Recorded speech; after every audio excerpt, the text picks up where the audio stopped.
묵다심으로 주일 예배를 하나님께 드리겠습니다.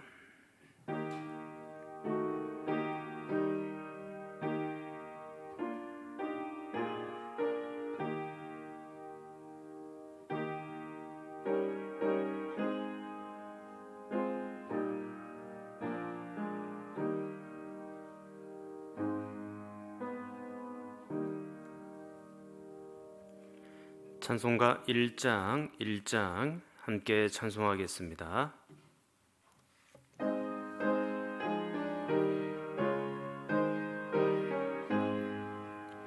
만복의 근원 하나님, 온 백성 찬송 드리고 저 천사여 찬송하세. 찬송 성부 성자 성령. 아멘. 기도하시겠습니다. 여호와는 내게 복을 주시고 너를 지키시기를 원하며 여호와는 그의 얼굴을 내게 비추사 은혜 베푸시기를 원하며 여호와는 그 얼굴을 내게로 향하여 드사 평강 주시기를 원하노라. 아멘.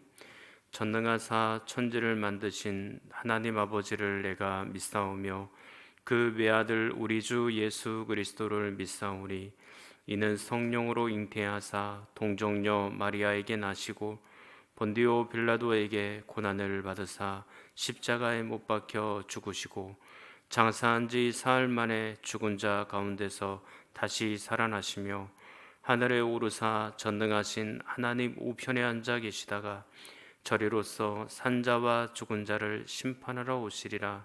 성령을 믿사오며 거룩한 공예와 성도가 서로 교통하는 것과 죄를 사하여 주시는 것과 몸이 다시 사는 것과 영원히 사는 것을 믿사옵나이다. 아멘. 찬송가 218장 부르신 이후에 박효소 장로님 기도하시겠습니다.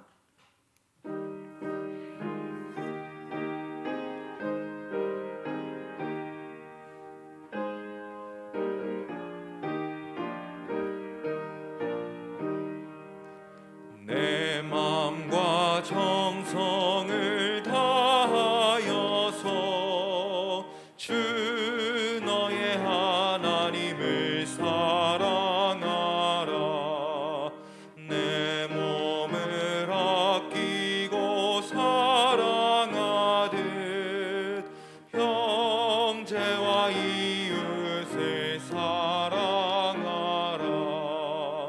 주께서 우리에게 명하시니 그 명령 따라서 살아가리. 널 미워 해치는 원수라도 언제나 너 그렇게 사랑하라. 널 핍박하는 자 위에서도 신실한 마음으로 복을 빌라. 주께서 우리에게 명하시니 그 명령 따라서 살아가리. 나 항상 주님을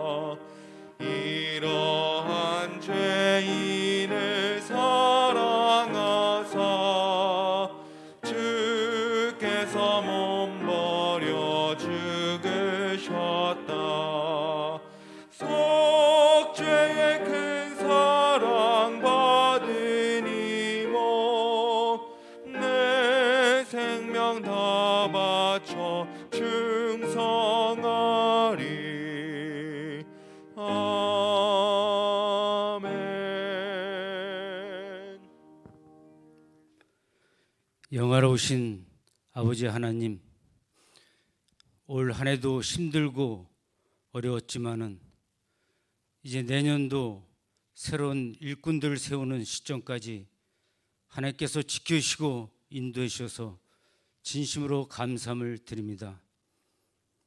우리의 마음의 비밀을 아시고 감찰하시는 하나님, 오늘도 두렵고 떨리는 마음으로 하나님 앞에 엎드렸습니다.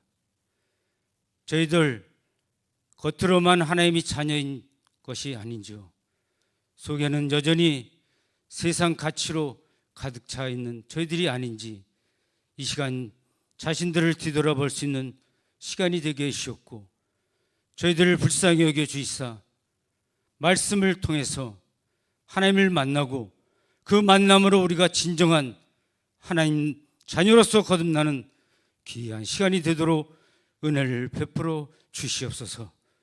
말씀을 전하시는 목사님 성령 충만케 해주셨고, 저희들 또한 말씀으로 인해서 삶이 변화되고 진정한 하나님의 일꾼으로 살아가는 귀한 시간이 되도록 은총을 베풀어 주시옵소서. 우리 교회를 사랑해 주시는 하나님 아버지, 우리 교회가 사랑과 평안이 넘치게 해주셨고, 무엇보다도 죽어가는 영혼들을 구원하는데 힘쓰는 교회가 되도록 인도해 주시옵소서. 주일학교 우리 학생들이 이번 주부터 가을 성경학교와 수련회가 시작됩니다. 이번 기회를 통해서 신앙의 근본을 깨닫게 해주셨고, 하나님이 일꾼으로 잘 성장할 수 있도록 은총을 베풀어 주시옵소서. 수능을 앞둔 우리 고3들과 수험생들 있습니다.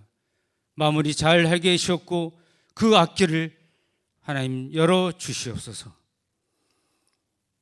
이 시간도 어려운 가운데서도 세계 곳곳에서 하나님의 복음을 전하는 우리 선교사님들과 가정들이 있습니다. 늘 함께해 주셨고, 특별히 캄보디아에서 사역하시는 우리 도성욱 박민희 선교사님 가정을 눈동자처럼 지켜주사 그 사역을 통해서 그 나라가 변화되고 그 백성들이 하나님 자녀로 거듭날 수 있도록 은혜를 베풀어 주시옵소서. 이 시간도 몸이 너무나 아파서 힘들어하는 우리 성도님들 계십니다.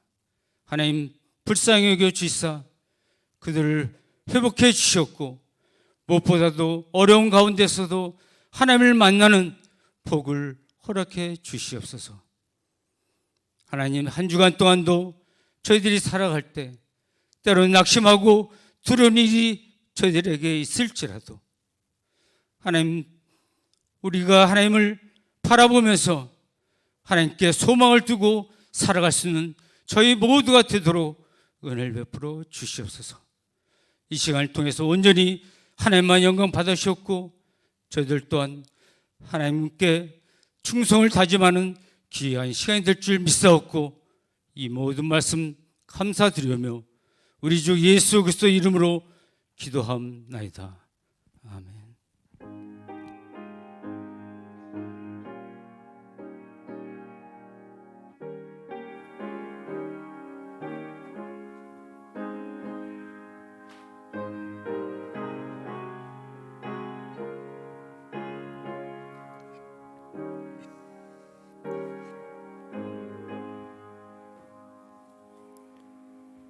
교회 소식을 말씀드리겠습니다. 코로나19 확산으로 주일 예배는 온라인 가정 공예배로 드려집니다. 주일 일부 예배 실황은 녹화해서 홈페이지와 유튜브에 올려드리도록 하겠습니다. 새벽 기도회는 월요일부터 금요일까지 현장 예배로 은혜 가운데 진행되고 있습니다. 직장이나 가정 등 개인 방역에 힘써 주시기를 부탁을 드립니다. 주일학교 예배는 영유치분 온라인 예배로 유초등부는 오전 11시 유초등부실에서, 중고등부는 오전 11시 중고등부실에서, 청년부는 오후 2시 30분 본당에서 각각 진행이 됩니다. 줌을 통한 비대면 구역 예배 때 구역원들은 성실하게 참여해 주시기를 부탁을 드립니다. 교회학교 가을 행사가 있습니다. 오늘부터 이제 진행이 되는데요. 영유치부는 또 10월 17일, 또 23일, 24일 각 가정에서 진행이 됩니다. 유초등부는 오늘 역시 똑같은 일자에 본 교회에서 진행이 됩니다. 또 중고등부는 10월 23일 돌아오는 토요일부터입니다. 우리 중고등부실에서 있을 것이고 또 본당에서 또 있을 예정이기도 합니다. 우리 중고등부 학생들을 위해서도 또 계속해서 기도 부탁을 드리고, 청년부는 다음 주일부터 2주간에 걸쳐서 본당에서 있습니다. 2022년 청지기 봉사 모집합니다. 교구, 또 찬양대, 교사, 차량, 전도대, 도구기도, 구역장 등 본당 뒤편에 지원서 양식을 작성해서 지원사함에 넣어주시기를 바랍니다. 혹시 본당에 못 나오시는 분들은 개인적으로 교구 목사님들께 연락하시면 되겠습니다. 각 남녀 전도회 및 모든 기간은 11월 14일까지 총회를 마쳐주시고 결과는 이병민 목사님에게 알려주시기 바랍니다. 2022년 예산안 각 부서는 11월 21일 주일까지 꼭 재정부로 제출해 주시기를 바랍니다. 우리 성례 주일 계속해서 교육이 이루어져 가고 있는데요. 이제 3번 남았습니다. 오후 1시 이 줌을 통하여 계속 교육이 되어집니다. 필기 시험과 문답은 11월 7일 주일 오후 1시에 있습니다. 고3 학생 및 수험생을 위해서 계속해서 기도를 부탁을 드립니다. 수능 일자는 11월 18일이고 아래 학생들의 명단이 기록되어 있습니다. 온라인으로 헌금하기 원하시는 분은 아래 통장번호로 보내시면 되겠습니다. 각 가정에서 수요 예배 드리시기 원하는 분은 홈페이지를 참고해 주시기를 바랍니다. 꽃꽂이, 화단, 이 국화를 교회 주변에 심어 놓으셨는데요. 아마 여러분들이 잘 못 보실 수도 있을 것 같습니다. 그렇지만 이 국화가 예쁘게 피려고 합니다. 공화자 집사님, 조민희 집사님, 신미옥 권사님 가정에서 각각 섬겨주셨습니다. 긴급 도구기도 신청은 이주희 권사님께 신청하면 함께 기도토록 하겠습니다. 하나님 말씀 보겠습니다. 레위기 25장 29절로 38절입니다. 레위기 25장 29절로 38절입니다. 구약성경 186쪽입니다. 레위기 25장 29절에서 38절까지입니다.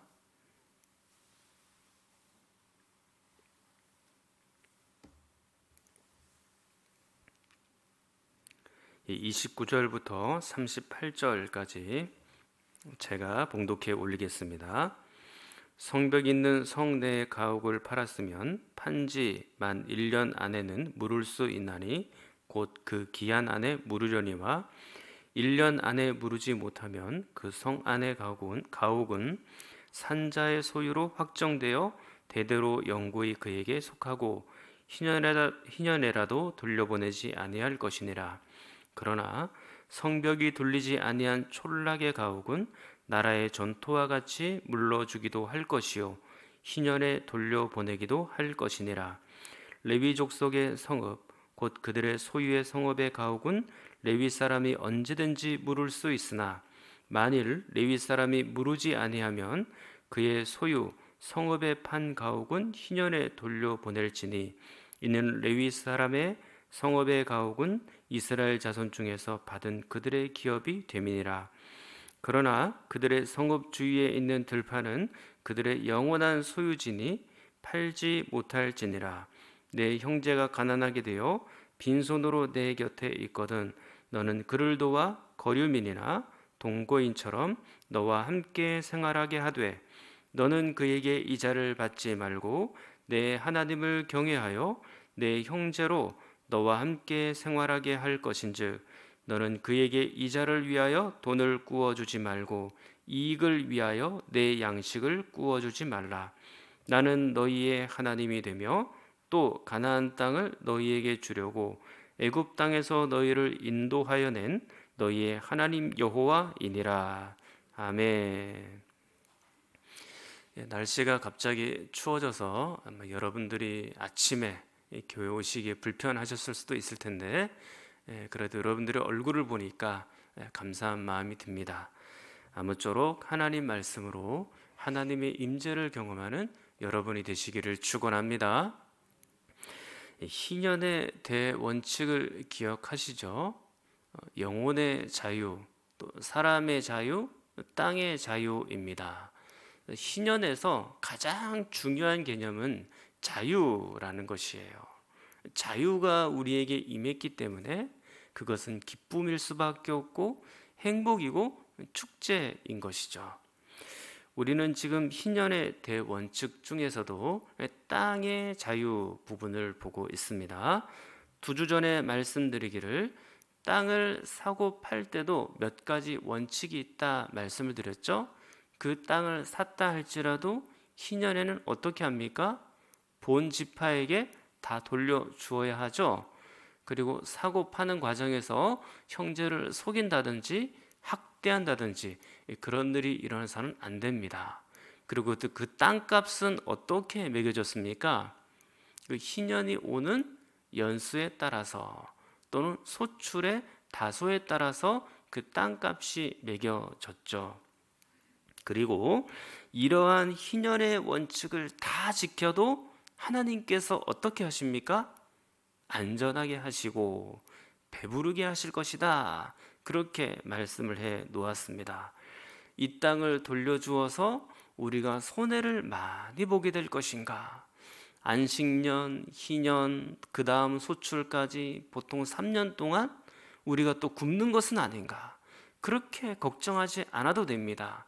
하나님의 규례와 법도를 다 지켜도, 또 하나님의 말씀을 다 지켜도 하나님께서 그들을 굶기시지 않습니다. 지난 주일에도 말씀드리지 않았습니까? 나그네는 나그네인데 어떤 나그네입니까? 하나님과 함께하는 나그네인 것이죠. 험한 광야의 인생길을 걸어가는 나그네인 것은 분명한데, 고엘 되신 하나님, 구속자 되신 그 하나님이 나와 함께 그 길을 동행해 가시는 것입니다. 하나님께서 우리의 인생의 무거운 짐을 홀로 지고 외롭게 우리가 스스로 걸어가는 것처럼 보이지만 하나님이 그 짐을 대신 져 주시는 것이죠. 그리고 우리가 죄의 짐을 무겁게 지고 가고 있을 때 하나님께서 그 죄의 짐을 벗겨 주셨죠. 그렇게 해서 하나님이 우리와 동행하시는 겁니다. 고엘 되신 하나님, 구속자 되신 하나님이 그렇게 우리에게 영혼의 자유도 주셨고 육체의 자유도 허락해 주셨는데, 우리가 이 땅을 살아가면서 뭐가 그렇게 두렵겠습니까? 오늘은 희년 중에서도 토지의 자유 세 번째 시간입니다. 오늘 본문은 토지의 자유이기는 한데 좀 더 확장된 주제예요. 특히 토지 무르기, 즉 고엘 제도의 확장 개념이다. 그렇게 생각하시면 됩니다. 두 가지를 볼 건데요. 제목에도 나타나 있지만 가옥, 즉 집에 대한 규례, 규정이 있고, 또 하나는 가난한 이웃을 위한 대출 규정, 그 두 가지를 볼 겁니다. 자, 먼저 가옥에 대한 규정을 볼게요. 자, 그건 29절부터 34절까지 나와 있는 말씀인데요. 이 가옥은 토지 위에 서 있기 때문에 토지의 확장된 개념으로 볼 수 있어요. 집에 대한, 가옥에 대한 규정은 세 가지가 있습니다. 성벽 안에 있는 집의 경우, 또 성벽 밖에 있는 집의 경우, 그리고 레위인의 집, 이렇게 해서 세 가지 규정이 나와 있거든요. 자, 하나씩 한번 볼게요. 첫 번째, 성벽 안에 있는 집입니다. 자, 29절, 30절, 자, 두 절을 한번 같이 읽어볼게요. 성벽 있는 성내에 가옥을 팔았으면 판지 만 1년 안에는 물을 수 있나니 곧 그 기한 안에 물으려니와 1년 안에 무르지 못하면 그 성 안의 가옥은 산자의 소유로 확정되어 대대로 영구히 그에게 속하고 희년에라도 돌려보내지 아니할 것이니라. 아멘. 자, 옛날에는 외적들을 방어하기 위해서 그 도시에 무엇을 두릅니까? 성벽을 두르게 되죠. 그래서 우리나라에서도 한양을 지키기 위해서 그 너무나도 유명한 남한산성이 있고 또 북한산성이 있죠. 그래서 그 성벽이 임금님이 계시는 경복궁을 지키고, 그리고 그 경복궁을 따라서 서민들의 집들, 그리고 도시들이 그렇게 형성이 되어 있잖아요. 그래서 성벽이라는 것은 그 도시, 그 가옥 집들을 지키는 그런 기능을 하게 되는 것입니다. 자, 그런 것처럼 오늘 본문에 나와 있는 성벽 안에 있는 집은 도시에 있는 집이에요. 그냥 시골집이 아니다, 그 얘기입니다. 만약에 이런 성벽 안에 있는 집들, 이 도시의 집을 어쩔 수 없이 팔아야 하는 그런 경우가 생길 수 있겠죠. 자, 이 경우에도 고엘, 즉 토지 무르기를 또 가옥 무르기를 할 수가 있어요. 그런데 기한이 있습니다. 그 기한이 어떻게 되어 있습니까? 1년 안에 무르도록 그렇게 되어 있죠. 1년 안에 다시 살 수 있으면 사고 1년이 넘어가게 되면 그 집은 산 사람의 소유로 영원히 소유가 되는 것입니다. 그러니까 희년이 되어도 다시 돌려주지 않아도 된다. 성경이 규정이 그렇게 되어 있나요? 그러니까 토지하고는 조금 다르죠, 개념이. 무조건 희년이 되면 다시 토지는 돌려주어야 하지만 가옥이나 집 같은 경우에는 토지처럼 희년이 되어도 다시 돌려주지 않아도 됩니다.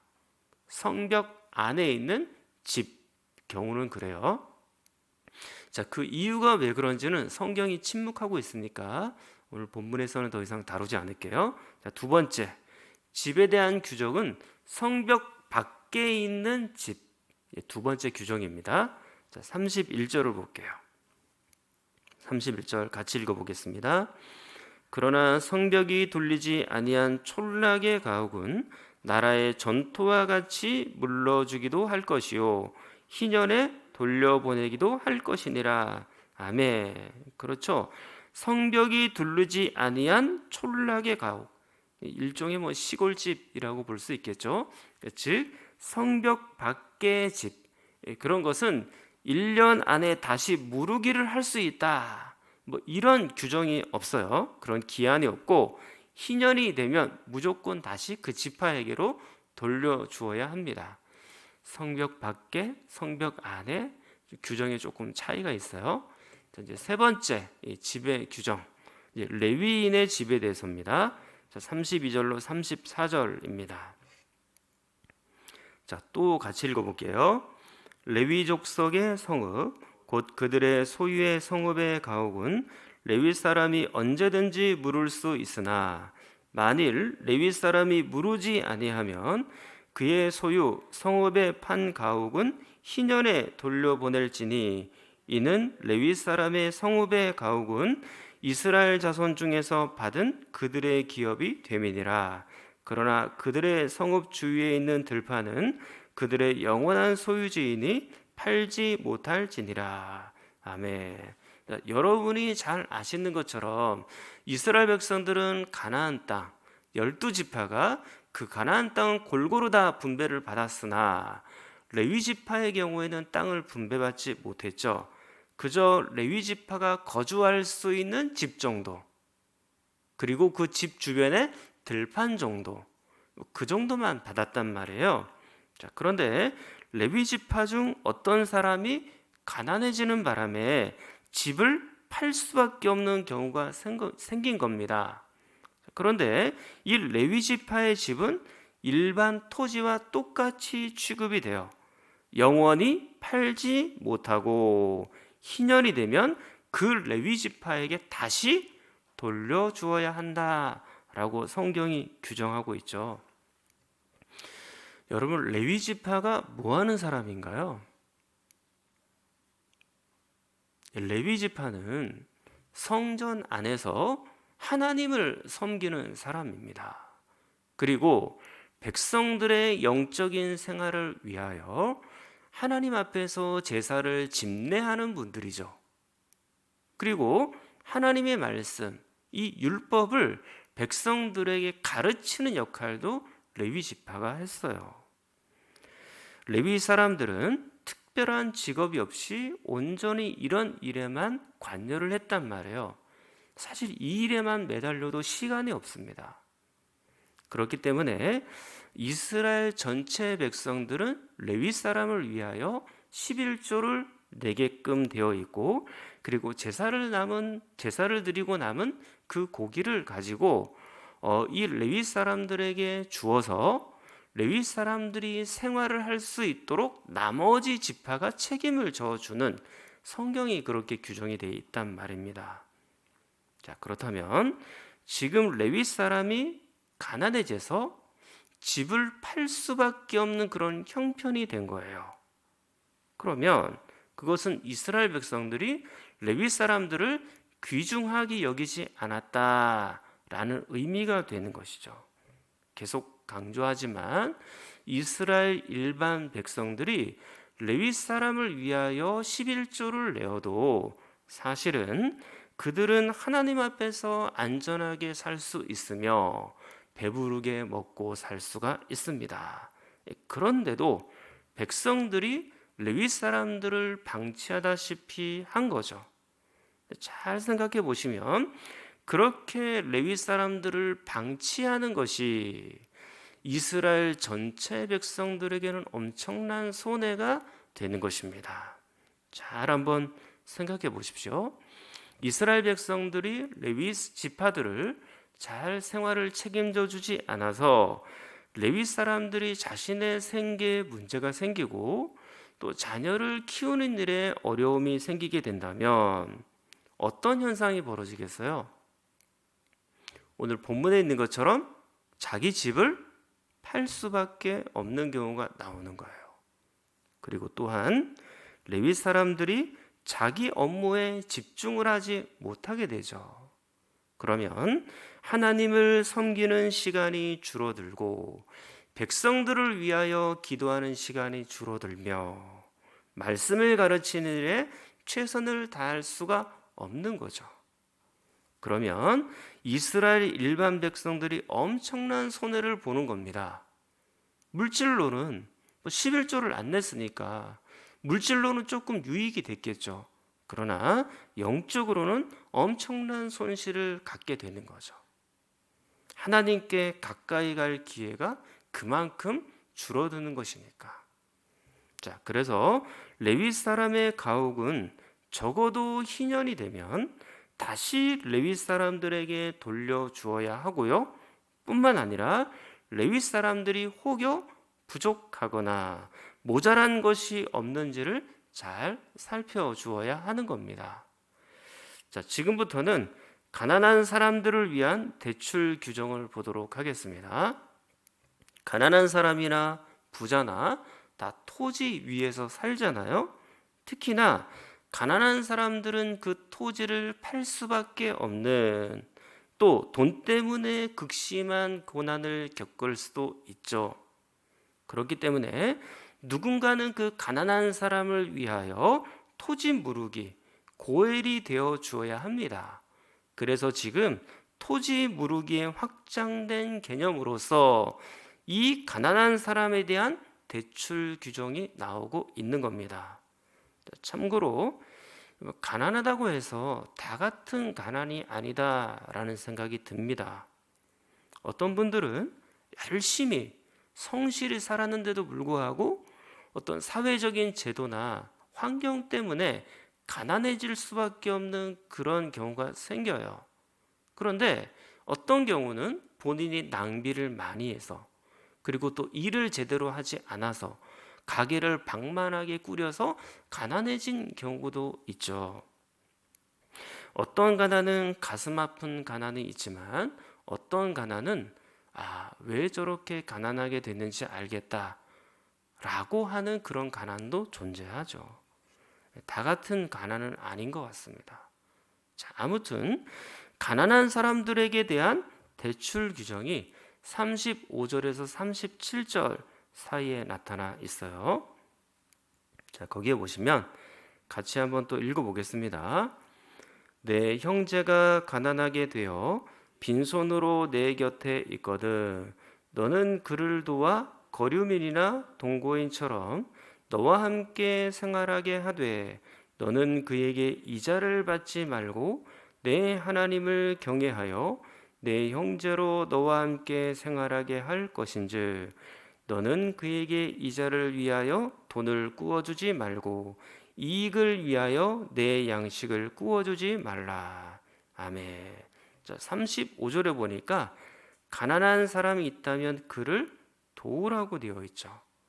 거류민이나 동거인처럼, 즉 같이 동거하는 가족처럼 그렇게 도우라라고 말씀을 해요. 그리고 36절로 37절 요약하면 이겁니다. 가난한 사람들에게 돈을 꾸어주되 이자를 받지 말고 꾸어주라. 그렇게 말씀이 되어 있죠. 동족에게 일수놀이, 이자놀이 그런 것 하지 말고 그냥 대출해 주라는 것입니다. 안 그래도 가난해서 돈을 빌렸는데 악착같이 이자를 거두고 이자를 내고 하면 그 가난한 사람들은 더욱 어려워지는 것이죠. 그런데 여기서 주의점이 있어요. 지금 성경에서는 꾸어준다라고 표현을 한글 성경으로는 그렇게 했잖아요.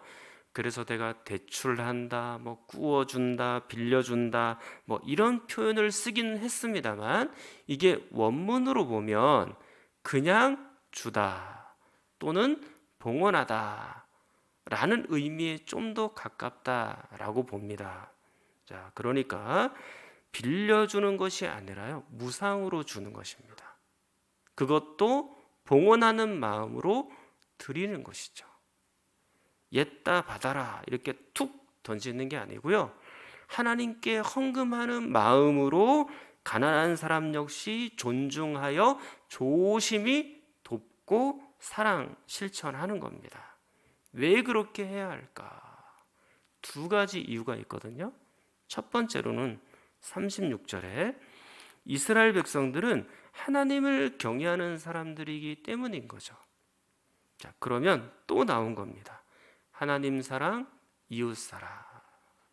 하나님을 사랑하듯이 이웃을, 가난한 사람들을 사랑해라.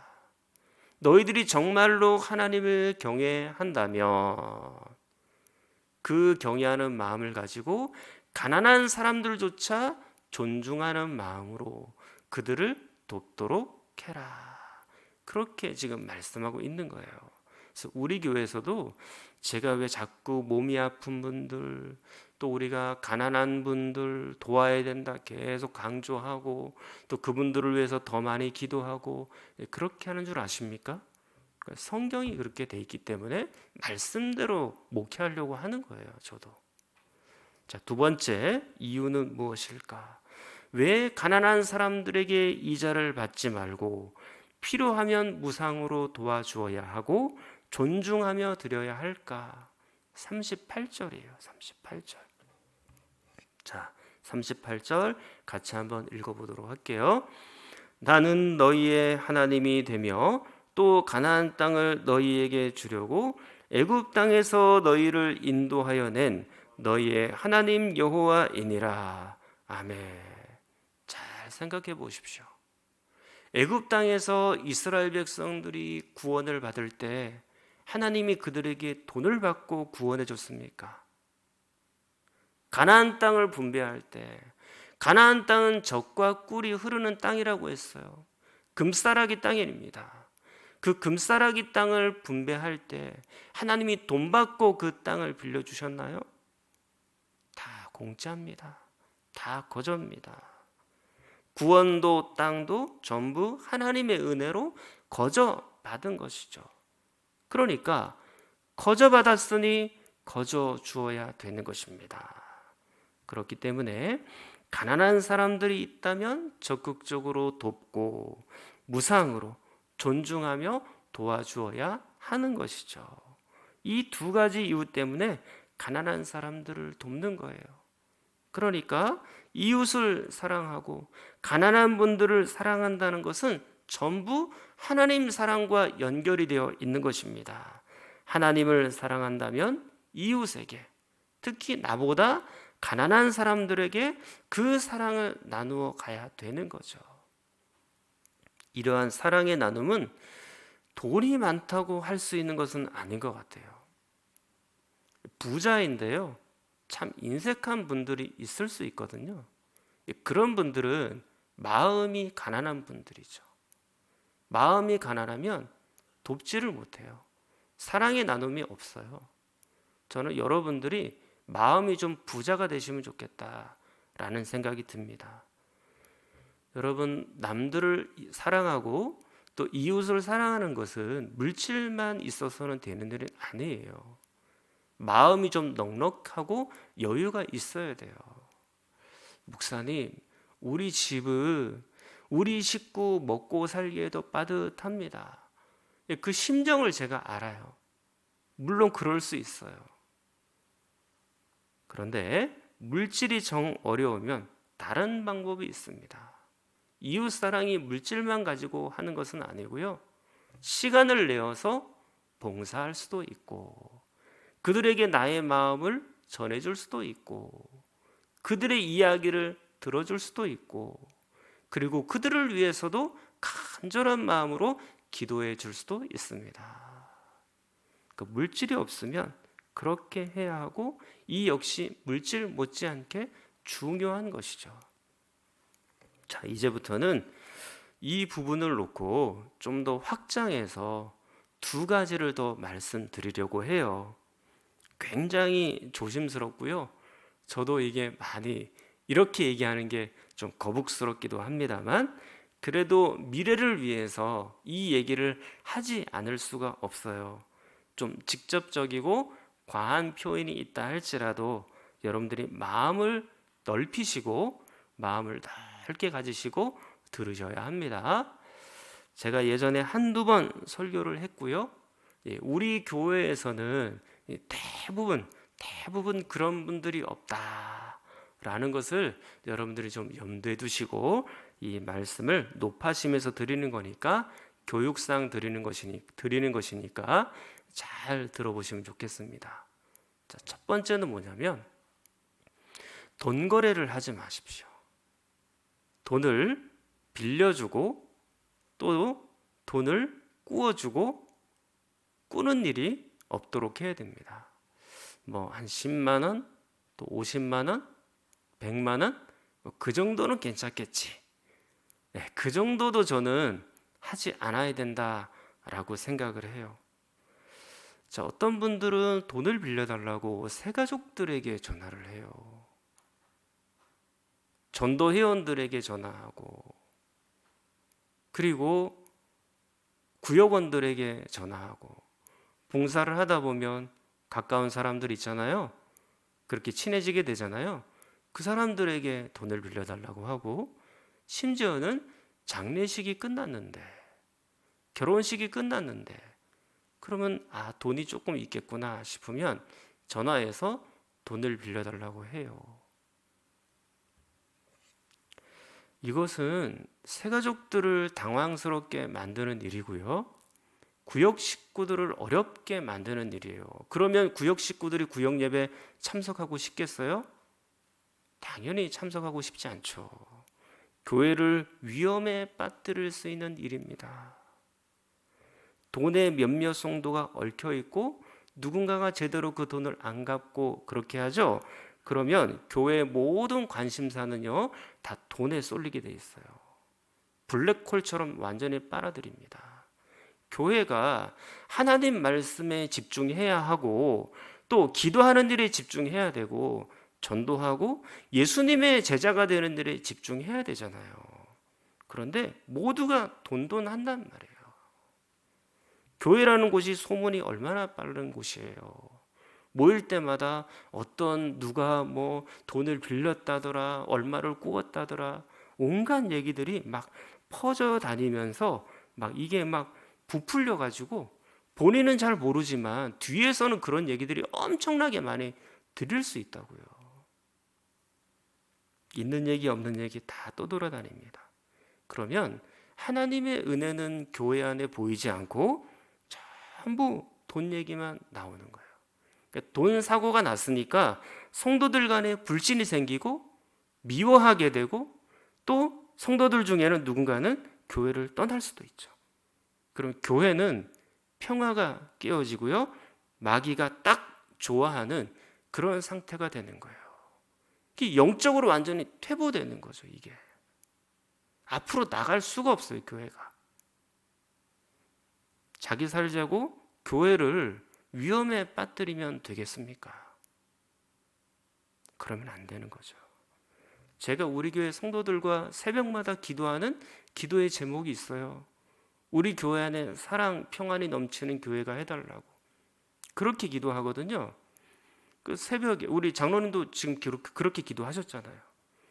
저는 목사는 또 새벽마다 모이는 성도들은 우리 교회 안에 아무런 사고 없이 평안하게 해달라고 기도하는데 한쪽에서 돈을 가지고 막 휘저으면 그러면 교회의 평안이 깨지는 거거든요.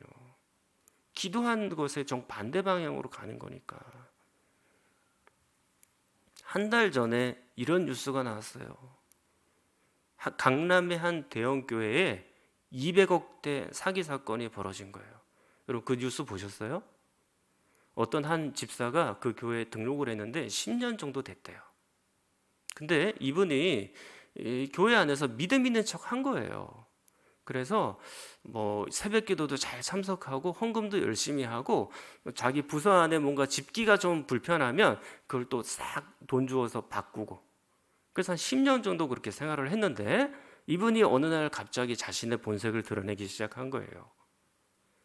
야, 연이율 30%가 되는 고소득을 올릴 수 있다. 투자해라.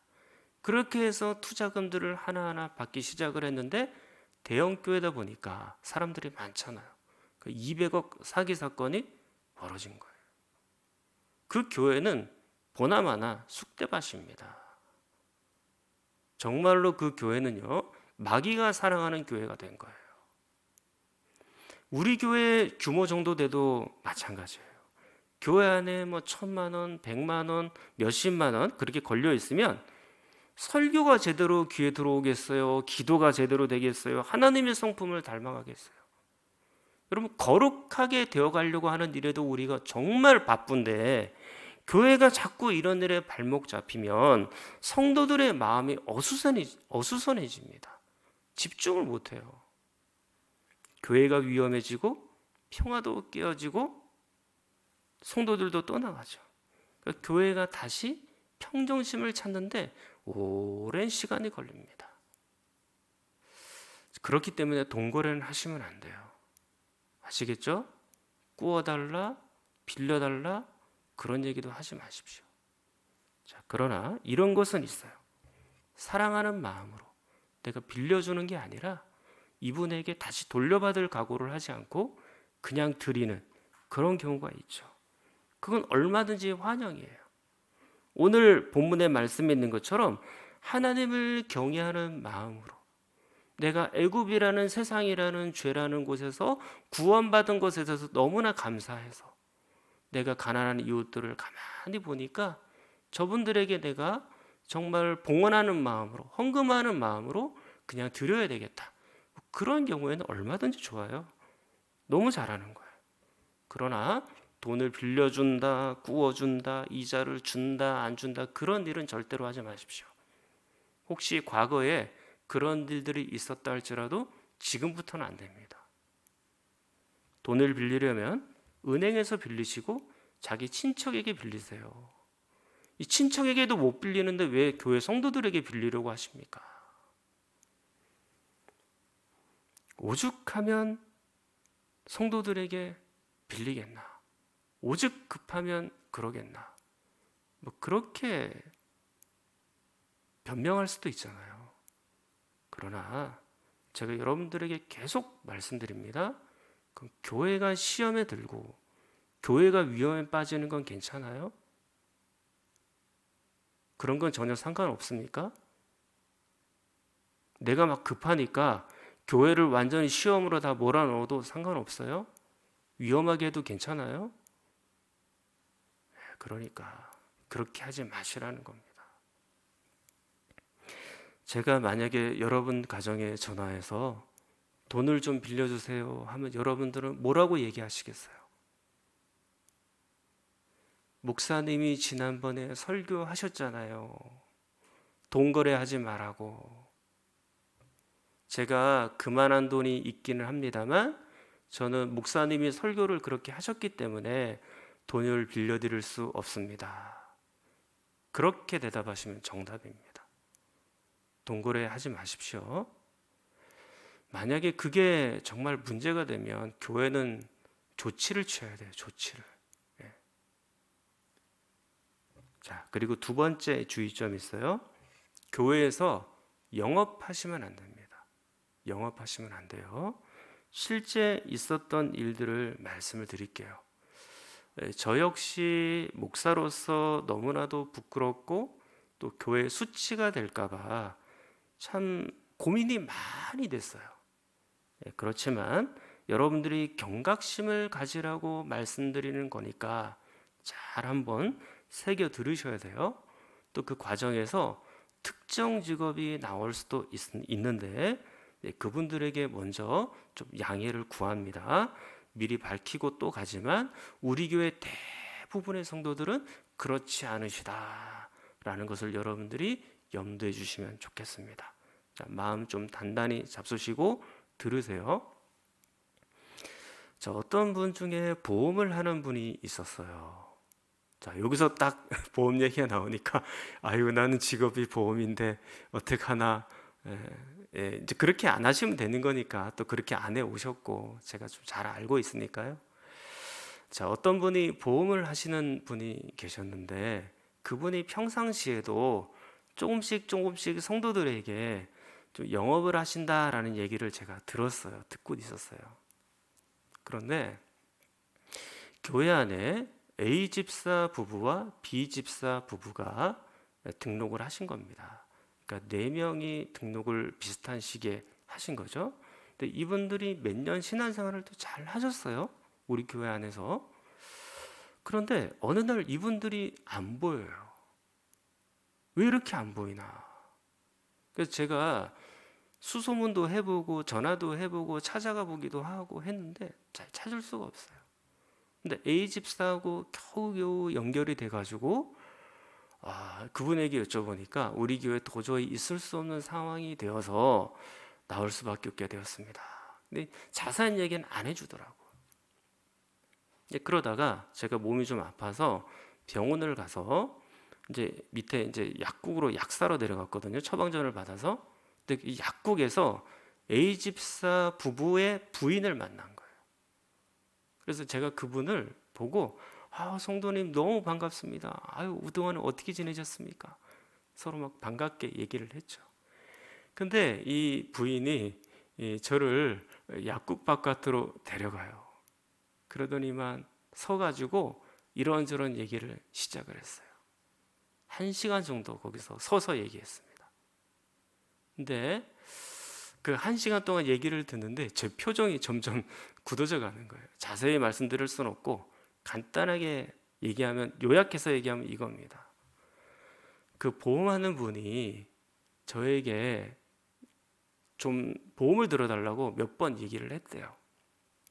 그래서 어쩔 수 없이 1건, 2건 정도 보험을 들어드렸다. 그렇게 얘기를 하시더라고요. 그런데도 거기서 멈추지 않고 계속해서 보험을 더 들어달라고 이 얘기를 계속 하셨어요. 그리고 어떤 때는 자기 사업장으로 와서 본인이 없으면 뭐 선물 같은 거 걸어놓고 가시고, 다른 사람들이 오고 하는데도 계속 그 자리에 앉아 있고 너무 부담스럽고 힘들었대요. 그래가지고 제가 그것을 도저히 안 돼서 교회를 나올 수밖에 없었습니다. B 부부도 그런 상황 때문에 교회를 나가셨어요. 4명을 교회에서 잃어버린 거죠. 여러분, 한 영혼 구원하는 것, 그리고 한 영혼이 교회 안에 있는 것 얼마나 귀하고 한 영혼 모셔오는 거 얼마나 어렵습니까? 근데 그 일 때문에 4명이 한꺼번에 나가신 거예요. 제가 그 얘기를 듣는데 그 한 분 때문에 교회 이미지가 얼마나 실추가 된 거예요. 그분이 밖에 나가서 좋은 말 하겠어요? 우리 교회에 대해서? 야, 그 교회에 가니까 영업하더라. 장사하는 교회더라. 야, 거기 가면 안 되겠더라. 그렇게 얘기하는 것이 틀림없지 않겠습니까? 제가 그 얘기를 듣고 있는데, 야, 우리 교회 수준이 이것밖에 안 되나? 그것도 수십 년 교제 온 사람도 아니고 어떻게 새가족에게 저렇게 할 수 있을까? 제가 얼굴이 다 뜨뜻해지고 부끄럽고 막 그냥 화끈거리고 뭐라고 말로 표현할 수가 없었어요. 그래서 1시간 동안 얘기를 듣고 있는데 뭐 10시간인 것 같이 느껴지고요. 막 지옥을 완전히 경험하게 된 거예요. 집으로 돌아가서 이걸 어떻게 해야 되나. 잠도 못 자고 혼자 끙끙 앓고 막 몇 날 며칠을 뜬 눈으로 그렇게 보냈습니다. 여러분들이 저의 마음을 좀 아시겠어요?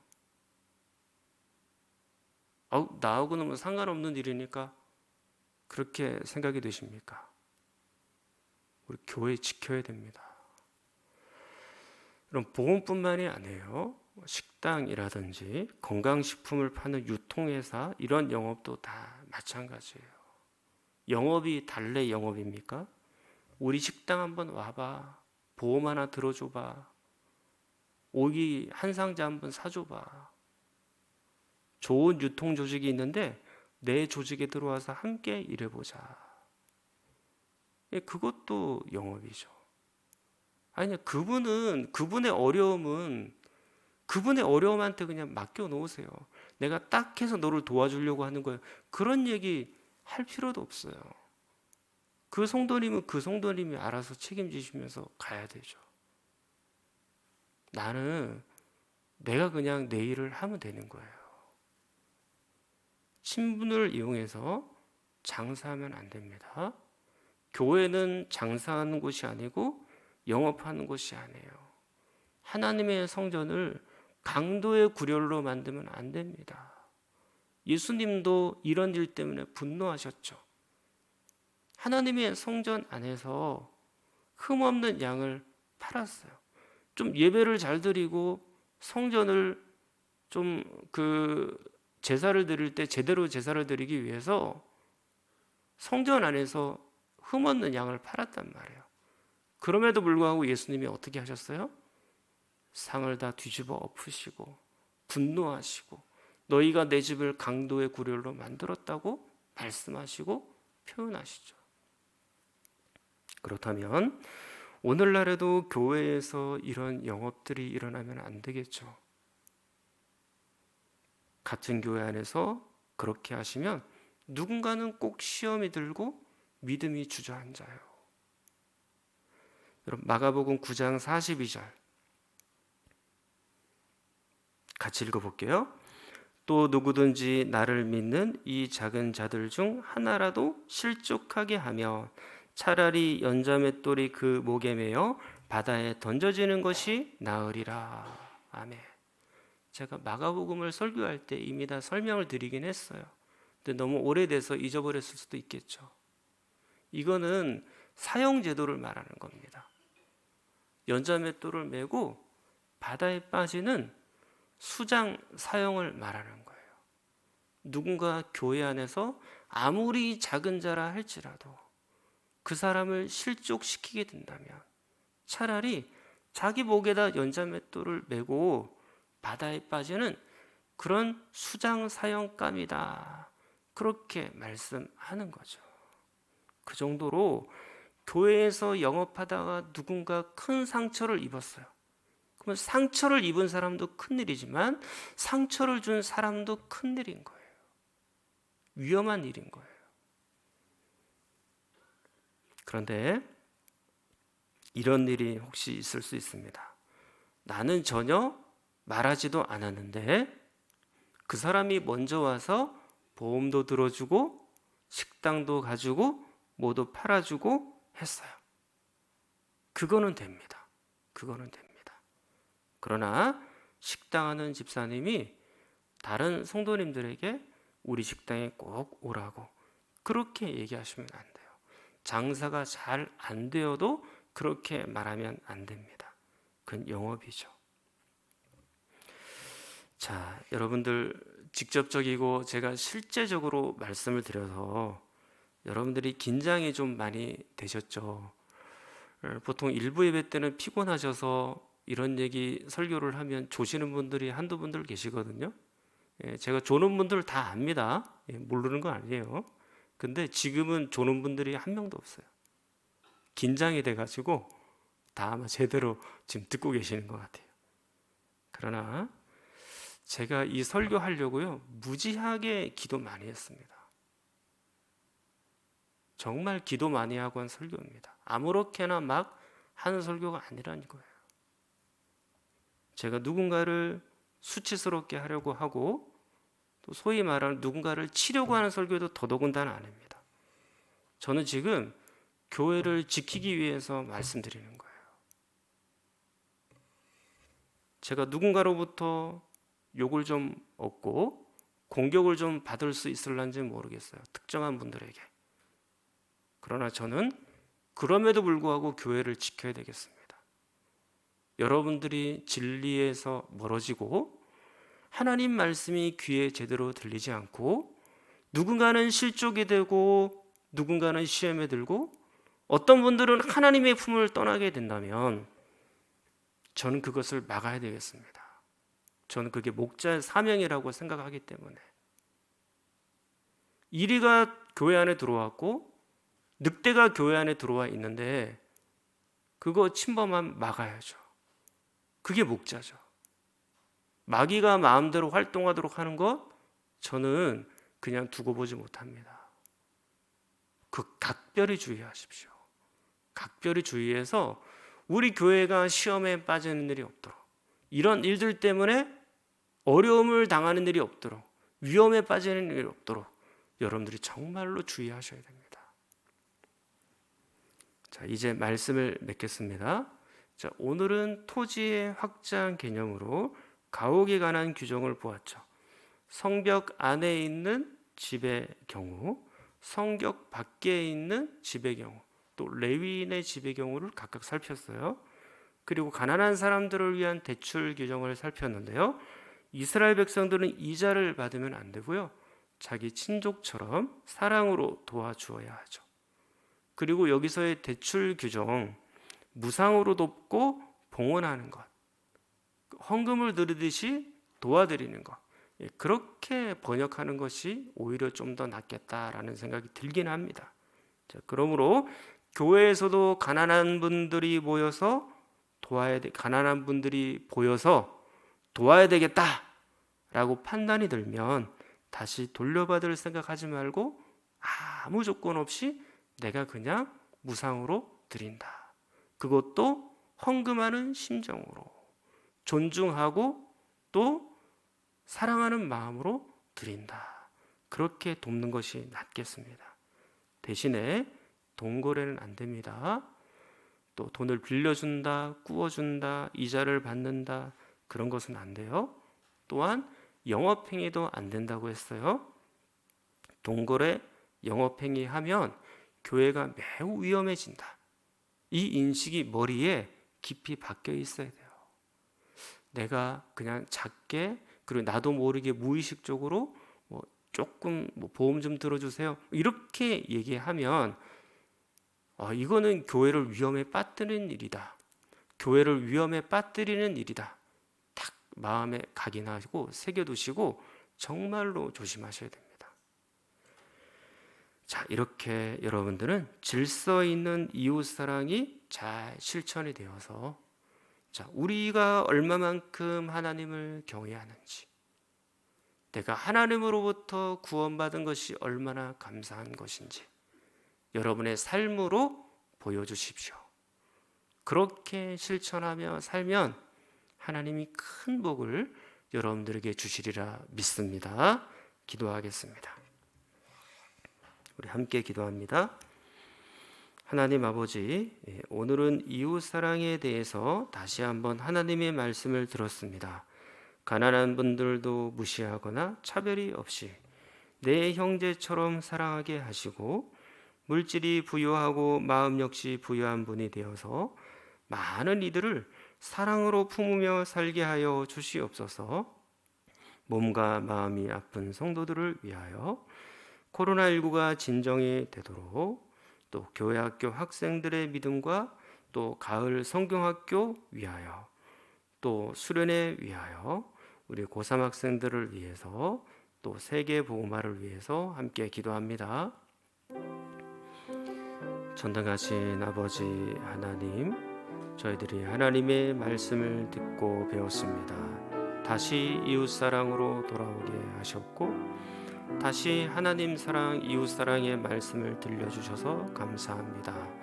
우리가 하나님 안에 주님을 경외하는 사람이 되었고 이웃을 사랑하는 사람이 되었으므로 감사하면서 우리 이웃들을 잘 돕고 이웃들의 어려움들을 들어줄 수 있는 성도들이 되게 하여 주시옵소서. 하나님, 저희들이 이웃을 돕고 사랑의 나눔을 할 때 무리한 방식으로 일하지 않게 도와주옵시고, 정말로 그들을 사랑하고 또 그들을 존중하는 마음으로 마치 하나님께 헌금을 드리는 것처럼 그렇게 돕고 사랑으로 나눌 수 있도록 은총을 허락하여 주시옵소서. 저희들이 하나님 사랑의 실천이 있기를 간절히 소망합니다. 또한 교회 안에 돈으로서 또 영업으로서 시험 드는 사람들이 없게 하시며, 그러한 모든 영업행위들이 중단되게 하여 주시옵소서. 아버지 하나님, 몸과 마음이 아픈 분들을 살펴주옵시고, 가난한 분들이 참으로 다시 한번 부유하게 되어지고 마음도 여유가 있어지게 하시고, 하나님 때문에 감사함들이 넘칠 수 있도록 은혜도 더하여 주시옵소서. 코로나19가 계속해서 기승을 부르지만 이 일 때문에 교회의 모든 일들이 막히지 않도록 교회가 다시 예배가 펼쳐질 수 있도록 은총을 더하여 주옵소서. 우리 교회 학교 가을 수련회 이제 열립니다. 여름 성경학교를 지나 이제 가을 성경학교 또 가을 수련회를 지나가고 있을 터인데, 하나님께서 그 모든 학생들의 심령과 마음을 살펴주시고 교사들에게, 또한 우리 목사님들과 전도사님들에게 하나님의 성령의 충만함을 주셔서 우리 학생들을 잘 인도하도록, 말씀으로 인도하도록 붙잡아 주시옵소서. 하나님, 우리 고3 학생들 불쌍히 여겨주시고 그들의 믿음이 오히려 하나님을 향하여 가까이 가게 하시고 하나님을 의지케 하여 주옵소서. 이 복음이 북녘 땅에도 온 세계 민족에도 아름답게 펼쳐지게 하셔서 하나님 나라 확장되는 것들을 우리의 눈으로 보게 하시고, 마침내 온 땅에 그리스도의 복음이 증가가 되어서 예수 그리스도께서 이 땅에 오시는 시간들이 더 짧아지게 하여 주옵소서.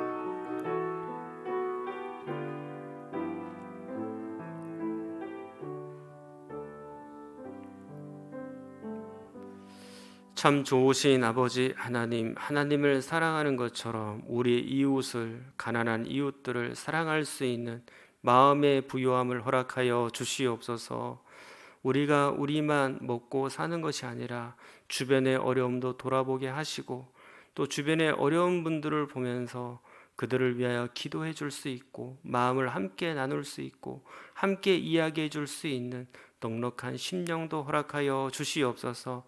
우리 교회에서 돈고래, 영업 모든 일들이 다 중지되게 하시고 하나님 안에서 온전하게 이 이웃사랑이 질서 있게 실천되어질 수 있도록 은총도 더하여 주시옵소서.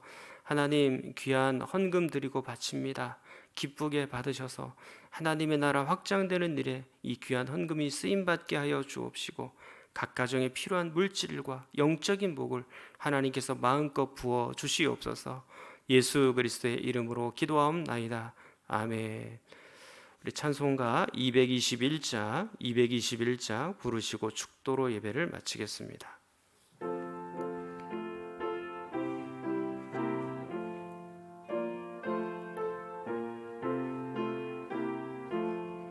주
이제는 우리 구주 예수 그리스도의 은혜와 하나님의 크신 사랑하심과 성령의 위로 교통하심이 이웃 사랑을 실천하되 교회를 위험에 빠뜨리지 않고 질서 있게 사랑을 실천하는 당신의 선한 백성들 위에, 그 삶 속에 자녀들 위에, 생업 위에 영원토록 함께 있을지어다.